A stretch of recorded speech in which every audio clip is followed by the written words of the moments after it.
बिहार में त्रिस्तरीय पंचायत चुनाव के 10वें चरण के नामांकन खत्म होने के बाद उम्मीदवार अपने अपने क्षेत्र में घूमकर मतदाताओं से अपने पक्ष में वोट मांग रहे हैं। इसी संदर्भ में हमारे संवाददाता अभय कुमार श्रीवास्तव ने हथौड़ी पंचायत से भावी मुखिया प्रत्याशी रमेश कुमार से इन 5 वर्षों के विकास के मुद्दे को लेकर बातचीत की है। उनका कहना है कि 5 वर्ष ही नहीं 15 वर्षों में भी इस हथौड़ी पंचायत में कोई विकास नहीं हुआ है। सरकार की योजना आती है लेकिन जरूरतमंद ग्रामीणों तक नहीं पहुँचती है। वर्तमान मुखिया के द्वारा प्रधानमंत्री आवास योजना में जनता से घूस ली जाती है। नल जल योजना, मूलभूत सुविधाएं जैसे राशन कार्ड, वृद्धा पेंशन, विधवा पेंशन, ये सभी योजनाएं कहीं न कहीं कागजों पर ही सिमट कर रह जाती हैं। आइए देखते हैं संवाददाता अभय कुमार श्रीवास्तव की मुजफ्फरपुर बिहार से स्पेशल रिपोर्ट। त्रिस्तरीय पंचायत चुनाव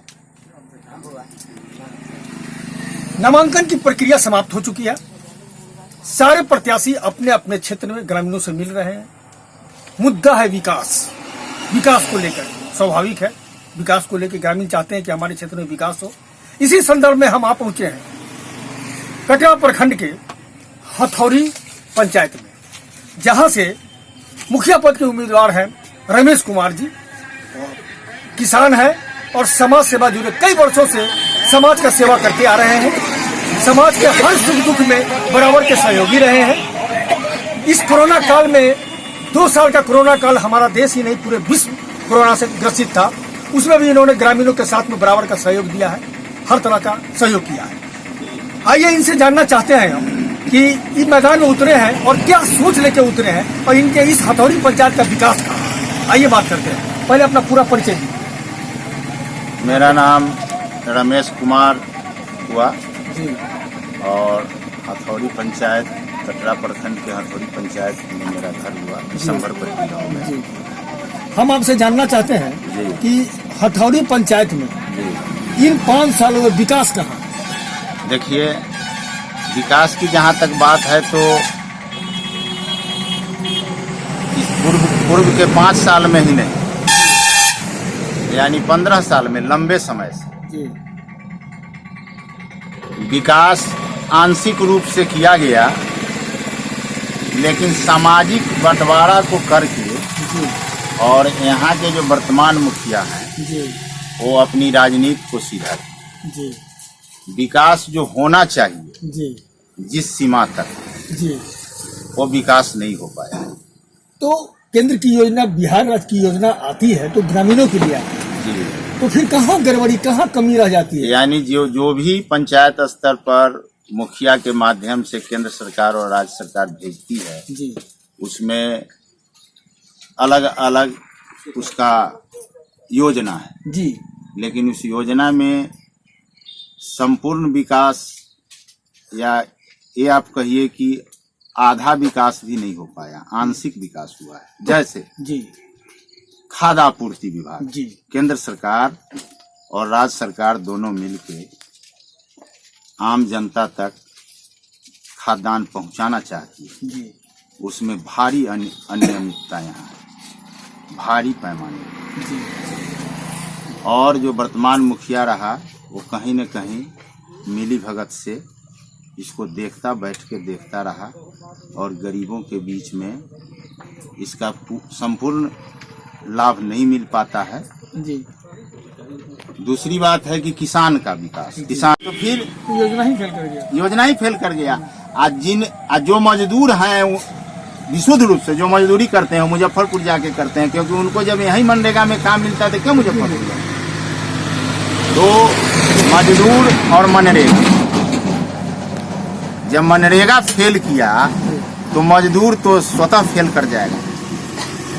और पूछिए क्या पूछना है आपको? मूलभूत सुविधा जैसे राशन कार्ड बनना, वृद्धा पेंशन, इंदिरा आवास, विधवा पेंशन, फिर आपका मरने उपरांत जो होता है अनुत्तष्टि योजना आती है, ये सब का क्या होगा? देखा जाए ये सब जो योजना है जी। और सरकार ने जो अधिनियम लागू किया है उसमें मुखिया जी के या वर्तमान जो रहे हैं, जी।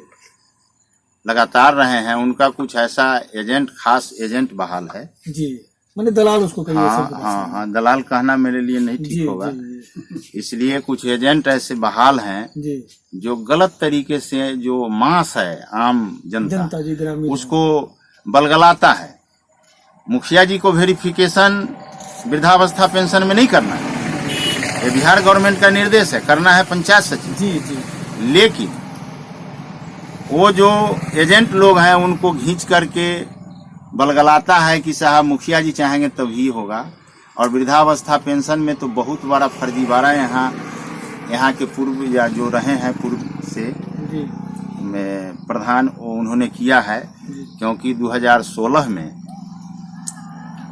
आधार कार्ड का निर्माण नहीं हुआ था, मोदी जी के कृपा से माननीय हुआ है। जी, उस समय वोट पहचान पत्र को जाली बना के, उम्र को ज्यादा बढ़ा के जी, और चाहते लोगों को दिया गया जी। जो बाद में जब आधार कार्ड निर्धारित हुआ तो ऑनलाइन में जब पकड़ा गया तो बहुत लोगों को बंद हो गया। बहुत लोगों को, कुछ लोगों को जो गरीब बुढ़वा है हम से भी संपर्क किया जी, तो ऑनलाइन के हिसाब से उनका जो है सो, जबकि उनका एथेंटिक उम्र होना चाहिए उस हिसाब से कुछ लोगों को मदद किए तो उन लोगों को भी मिल रहा है। कुछ लोगों को ये गलत तरीके से किया, वो बंद हो गया। और अभी पंचायत में चुनाव लड़ने के लिए कुछ ऐसे प्रत्याशी हैं जी, जो वो भी कुछ गलत किए, समझा गया, वो भी कुछ गलत किए हैं। जो गलत क्या किए हैं कि उनका आधार वगैरह लेकर के और एक बैंक अकाउंट लेकर के, जबकि उनका उम्र एथेंटिक नहीं है, हाँ उनको किया गया है। अब अकाउंट नंबर ले लिया गया तो गरीब आदमी है, अनपढ़ है, नहीं समझ रहे हैं। 400 रुपया एक बार अगर अपने ही पैसा डाल दिया गया तो वो समझ रहे हैं कि हमको आ गया पैसा। कुछ ऐसा भी काम सामाजिक कार्यकर्ता किए हैं जो जिसको अब मान लीजिए लॉक लगा हुआ है, वो जो बैंक का सिस्टम है, इंटरनेट का जमाना है, तो उसको लॉक को अगर खुलवा दिए तो उनकी राशि जो रुकी हुई है वो आ गया है। ये सब है, यानी और तानाशाह रवैया जो है बरकरार रहा और आज भी है। और अगर हम यहाँ के मुखिया बने तो सबसे पहला तो मैं भयमुक्त पंचायत बनाऊंगा, तो भ्रष्टाचार खत्म करेंगे। भ्रष्टाचार चरम सीमा पर, यानी आवाज जो गरीब है वो आवाज उठाने से इनकार करता है कि कहीं मुखिया जी जीत जाएंगे, यानी भयभीत है यहाँ की ग्रामीण भयभीत। हाँ। और चलिए आप मैदान में आए जी, तो आप क्या सोच लेके आए?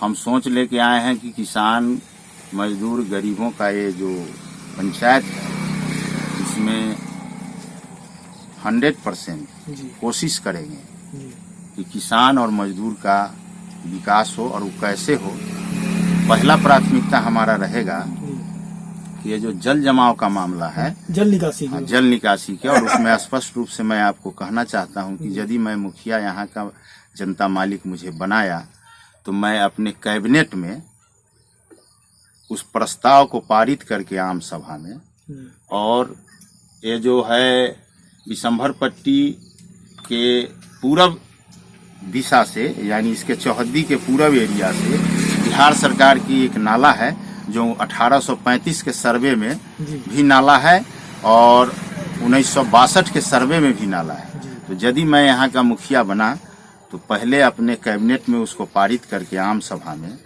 और मैं अंचलाधिकारी को लिखूंगा, अंचलाधिकारी से उसका मुआयना करा करके और उसका रिकॉर्ड तैयार करके मैं हाई कोर्ट चला जाऊंगा। और हाई कोर्ट के आलोक में अगर मेरा फैसला होता है, होना तय है, उसमें हमको किसी वरिष्ठ लोगों के खोजने की जरूरत नहीं पड़ेगी। यानी हमसे जो ऊंचे पद पर लोग हैं, एमएलए या जो भी हैं, तो व्यस्त रहते हैं, उस लोभ में भी लोग वोट देते हैं यहाँ की ये हमारा समस्या निदान कर देंगे, लेकिन आज तक वो खड़ा नहीं उतरा गया, मतलब वो व्यवस्था नहीं हो पाया। तो यदि मैं मुखिया बना, समस्या का समाधान पहला प्राथमिकता मैं दूंगा और मैं हाई कोर्ट जाऊंगा। हाई कोर्ट का जो मेरा फैसला होगा उसमें किसी बड़े छोटे की जरूरत नहीं पड़ेगी। इसलिए मेरे दिल में पहला तमन्ना है ये, क्योंकि किसान का गांव है और बिल्कुल किसानी से ही वो आदमी अपनी सारी लायबिलिटी को चलाता है जी। और गरीबों, शिक्षा वगैरह का क्या? शिक्षा व्यवस्था तो है, बिहार सरकार चाहती है कि शिक्षा व्यवस्था का सुधार हो और वैसा व्यवस्था भी दे रही है सरकार। जी। लेकिन सवाल यहाँ ये खड़ा होता है कि पंचायत का जो प्रधान है मॉनिटरिंग सही नहीं है। मॉनिटरिंग सही नहीं है। मॉनिटरिंग सही इस माने में नहीं है कि विद्यालय के निरीक्षण करने का पावर भी मुखिया को दिया गया है, फिर भी निरीक्षण नहीं हो रहा। नहीं हो रहा है। इसलिए नहीं हो रहा है, इसलिए नहीं हो रहा है कि ये फलाने बाबू हैं, फलाने बाबू की बहू है, बेटी है, जी जी। या मास्टर साहब को बुला लिया जाता है अपने अदालत में, जो वहीं पर सारा प्रक्रिया प्रक्रिया, और वहाँ उसको मतलब का मॉनिटरिंग और इनकी सही गलती को हम जाके विद्यालय में क्या दें, ये व्यवस्था है। लेकिन शिक्षा व्यवस्था में यदि मैं यहाँ का मुखिया बना तो पूरी ध्यान देंगे। जो बच्चे गांव के हैं, गरीब के बच्चे हैं, जो एडमिशन करा के सिर्फ लाभ लेते हैं वो छात्रवृत्ति का, खिचड़ी खाने तक का लाभ लेते हैं, मिड डे मील के ही लाभ लेके संतुष्ट हो जाते हैं। इसमें परिवर्तन मैं करूंगा और जागरूक करूंगा उनको। मुजफ्फरपुर या अन्य किसी प्राइवेट विद्यालय में जाना नहीं पड़ेगा और मैं पूरी मुस्तैदी से मॉनिटरिंग करूंगा। महिला सशक्तिकरण और महिलाओं के लिए क्या सोच रखा है आपने, स्वावलंबी बन सके उसके लिए? बिल्कुल स्वावलंबी। अभी तो जो सरकार के माध्यम से योजनाएं आई है जी। उसमें महिलाएं सशक्त हुई है, लेकिन उसके बावजूद भी जो महिलाएं किसी कारण से पूर्वाग्रह से ग्रसित होकर के यानी अपने विकास को नहीं कर रही है, उसको निश्चित रूप से हम यानी प्रचार प्रसार के माध्यम से या उनके गार्जियन से मिलके कि उनको स्वतंत्र कीजिए और स्वावलंबी बनाइए। और बहुत सारी योजनाएं हैं जिससे स्वावलंबी बन सकती है और बहुत सारी व्यवस्थाएं हो सकती है। समाज के दायरे में ही, लोक लाज के दायरे में ही रख के ऐसा नहीं है कि लोक लाज को खत्म किया जाए। हाँ, स्वावलंबी का माने ये भी हो जाता है। तो ये सब करेंगे। और जनता आप ही को क्यों वोट करेगी? देखिए, हथौड़ी पंचायत में जनता भी स्वाभिमानी है, इसमें कोई दो राय नहीं। हथौड़ी पंचायत में जब से पंचायती राज व्यवस्था हुआ है तब से हम सामाजिक लोग हैं, राजनीतिक लोग रहे हैं, तो हम देख रहे हैं कि इस बार जो परिवर्तन है, खास करके विकास तो नहीं हुआ, तानाशाह रवैया के खिलाफ, तो हथौड़ी पंचायत की जनता भी स्वाभिमानी है।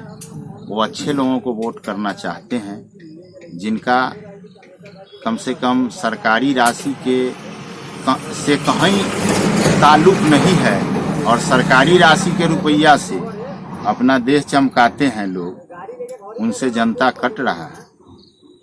माने इस बार बदलाव की भावना है और दबाया जाता है। हथौड़ी पंचायत के लगभग 4 जो गांव हैं, दिसंबर पट्टी, ठीक ही, हथौड़ी और खानपुर, उसमें 75% लोग में 50% लोग मूल रूप से किसान हैं जी, और 25% से 30% लोग, 40% कहिए लोग मजदूर हैं।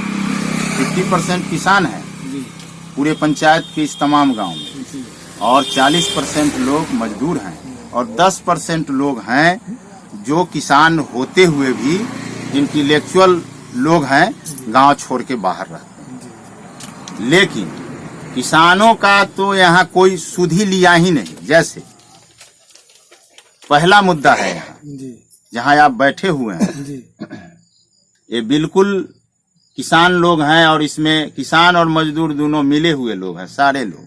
अगर मजदूर भी हैं तो किसी किसान का 2 बीघा जमीन लेकर के वो भी शुद्ध किसान बने हुए हैं। तो किसान का यहाँ पहला मुद्दा है कि जल जमाव, और जल जमाव के कारण ठीक ही दिसंबर पट्टी और आधा गांव हथौड़ी में और आधा गांव खानपुर में अभी भी जल जमाव जो लास्ट दिसंबर तक उसकी खेती हो पाएगी, जो अब 20% खेती हो पाए, खेत के रकबा का 20 से 30% ही खेती हो पाए। जी जी जी इसका मेन मुद्दा है कि जल जमाव के जो नाला का निकासी है, जी वो नाला का निकासी बंद है और उस पर जो पूर्व में या अभी वर्तमान में लंबे समय से जो यहाँ के जनप्रतिनिधि रहे हैं ध्यान नहीं। वो कोई सुध ही नहीं लिया है। किसान का तो ये मुद्दा है। जी दूसरा मुद्दा है कि किसान का जो बिहार गवर्नमेंट से या केंद्र सरकार से जो लाभ आता है, जी यानी उसको क्या कहिएगा, जो कृषि यंत्र आता है, कृषि औजार आता है, उसमें कहीं किसी को जानकारी भी नहीं होती है। अगर होती भी है जी तो मिली भगत से जिनको जरूरत नहीं है वो अपना सब्सिडी प्राप्त करने के लिए ले लेते हैं। जो किसान अगर हैं, सही किसान हैं, जी जिनको वो मिलना चाहिए ताकि उसका यूज करें, वो ऐसा नहीं हुआ है। मुद्दा तीसरा मजदूर पर आ गया। जी भारत सरकार ने जो मनरेगा का निर्माण किया, ये तो पूरे ऑल इंडिया में विदित चीज है, इसमें क्या कहना है। तो मनरेगा का जो फाइल है, क्योंकि वो पंचायत के प्रधान को ही मनरेगा में रजिस्ट्रेशन करना है मजदूर, जी जी जी कहीं बाहर करना नहीं है। तो किनका रजिस्ट्रेशन हुआ, किनको मजदूर घोषित उन्होंने किया और उसका लाभ मिला कि नहीं मिला, रोजगार गारंटी से मिला कि नहीं, वो तो 100% फेलियर है। हथौड़ी पंचायत में 110% कहा जाए तो इसमें कोई दो राय नहीं है, क्योंकि फेलियर है। क्योंकि ऑन रेकर्ड जो मजदूर निबंधित हुए उनका नामे